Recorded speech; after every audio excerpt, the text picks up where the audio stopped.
Hi, we're here with Rich Hurteau for Soda City Jams. He just played a really gorgeous song for us, and I just wanted to ask him a few questions and get to know him a little bit better. So, how old are you? I'm 20.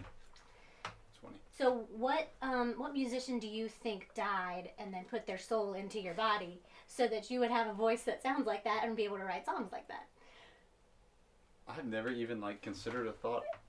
Like, who died 20 years ago? That could have been, reincarnated into you. I hope it was Townes Van Zandt. Yeah, I'm gonna look into that and see when he died. I don't remember. Y'all let me know, because I would like to know what. I've never been asked or even considered that. I mean, it's But fascinating that you're 20 and you sound like that. That's wild. I hope it was Townes. We'll have our fingers crossed. When you were growing up, what kind of music were you introduced to and all of that? My dad's a big Stones fan, and he likes a lot of folk. Not folk, but that Texas folk, which had a little bit of crunch to it, a little bit more driven. He really likes some country guitars. He introduced me to the Stones initially, and then said, "Hey, you should listen to the band." And then I listened to the band. Oh my God, the band! Yeah. I got obsessed with the band, and then Neil Young. And my mom was really big on the Mavericks. She was a huge Barry Manilow fan, so I think there's a side to me that likes some of the crooner stuff. Yeah. Listened to a lot of that. She liked Ryan Adams a lot. That kind of genre, more Americana-based kind of deals, blues-based music, is what I was first brought up into in a lot of classic country. Yeah. I'm sure that, being 20 years old, you didn't have a lot of friends that had the same kind of music. No, I have one, my best friend, I've been friends with, I was 8 or 9. We had very similar music taste, and so... You grew up together. Yeah, we stuck together and kind of listened to the same thing. That's really great. You don't find a lot of people that are your age that, even know who the band is. Yeah. So that you're talking about it. That's really great. What's your first musical memory?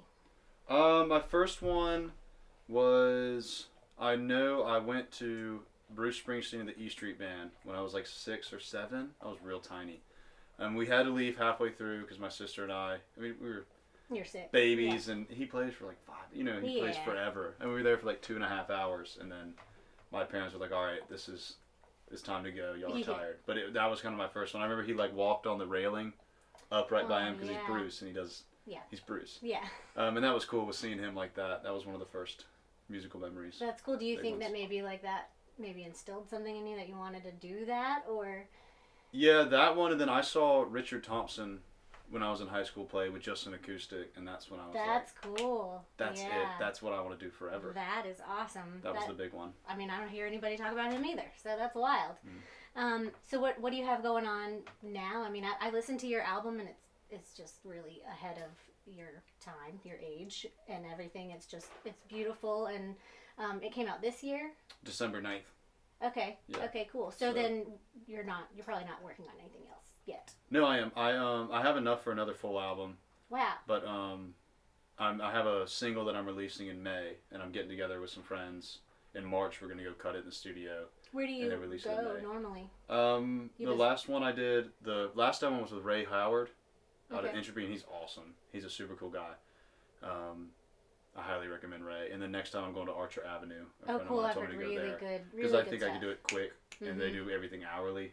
Uh-huh. So I'm just doing it there, and I've heard a lot of good things about him. Yeah, I think Kenny McWilliams is the guy there. I've heard some really great stuff about him, and everything I've heard that has come out of there has been really good.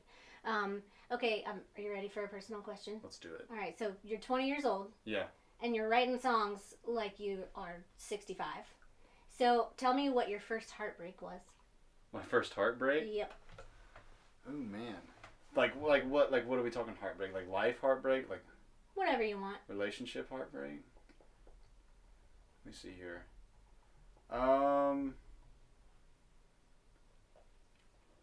My parents' divorce was a big one. That one was a pretty rocky, and that was later in life a little bit, but you knew, as things go, for a few years before it initially happens. That was probably the first real big one of How old were you?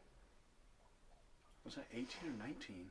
I might have been 18. I was 18 when they announced. I was in school at Wyoming for a little bit, so that was difficult. I'm like 27 hours away from home. Yeah. Had a little sister, all that stuff. Yeah. That was probably the first big one that I can remember. And I had a friend of mine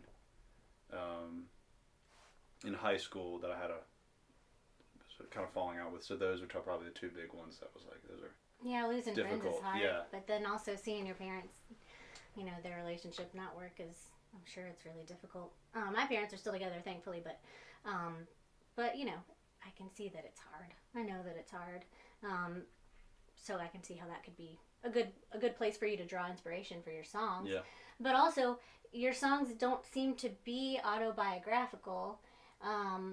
You tell stories, which is also something that is not really common for 20-year-olds or really, anybody in town really that I've seen. I mean, we've got a lot of great singer-songwriters, but most of the stuff that I've heard is really autobiographical. So what is your writing process like? Like, how do you come up with a story, and how do you put it to music, and what's that process? Oftentimes, I don't know, a lot of it is my own experiences and my own feelings and what's going on, but I try to channel it and push it into a different way, because I want to make it, the way I look at it is, I might have written this for a certain reason, but that's not the reason you take it. Right, exactly. And you have a completely different perception of it, and you're like, well, this is what it means to me, and I'm like, yeah, that's what it means. That's why I don't tell anybody. If somebody really pushes, I'll let you know what I think it's about. Yeah. But, I'm like, I want everyone to kind of like, so I try not to make it too much me, I, so everyone can kind of get their own thought and their own meaning from it. That's the best thing about music, I think. You listen to it and you take whatever it is that you have experienced and you listen to it through that filter, which is really, it's really, that's what art is, I think. What else was there? Oh, Wyoming. So you went to school there? Yeah, I went for, it was short, COVID. Oh, it was like 3/4 of a full school year. Have y'all seen the show Longmire? Yeah. That was why. I see. Okay, so what town is that? Laramie, Laradice. Okay. So there's a dog. He's interrupting. He's interrupting. I just want to let you know that it is a dog and he's interrupting. His name is Gucci. So this is Gucci. He's gonna be running the camera from now on. I'm just kidding. I'm here for it. So I was asking about Wyoming because I don't know where Laramie is in relation to the places that I know in Wyoming, but I was born in Sheridan. Okay. And Wyoming is just gorgeous, and I love it. It's cold. Are you gonna go back? I'll go back and visit in the summer. That'll be good. Oh yeah, in the summer. Not the winter. Yeah, that's why my dad made us all. Yeah, go. I couldn't He's make like, it. It's too cold. I'm too. Yeah. I don't know if my blood's not big enough. Or it's because you're from here, where it's hot most from of the south. time. It just doesn't. I'm from the coast, especially, so it's just not. Did anybody ever comment on your accent? Because it doesn't seem to me like you have that much of an accent, but you go out there and. Oh yeah. All the time. Yeah, it's kind of obnoxious. It is. Because I don't hear it, and then I'm around here, and people don't hear it. Like people say, you have a little bit of one, but at the same time, everyone here does. Right. So it's not a thing. You go out there, and it seems like nobody has any sort of accent at all. Yeah, there's some people from Oklahoma who have that kind of Okie accent a little bit, but even then, it's not really that noticeable. Yeah. Yeah, that's crazy. So when are you playing next? Do you have a? I have a whole. Y'all can follow me on social medias and all that stuff, and that's the best place to keep up. Because I finally got a Google Calendar. Because at first I just tried to remember everything. You can't do that. And it didn't work. I finally got a Google Calendar also. It's just like a thing. We just now we share one. And I was writing down everything too. But then if I didn't have that, I didn't know. Then you're totally. Yeah. So I know I'm playing at Uncle Fester's. The Dubbers having I don't know if y'all know the Dubber, but he's having a music video release party, and I played with him at the Koger Center back in October. So I'm playing with him there a couple songs. Cool. And then I have Hickory Tavern the next week.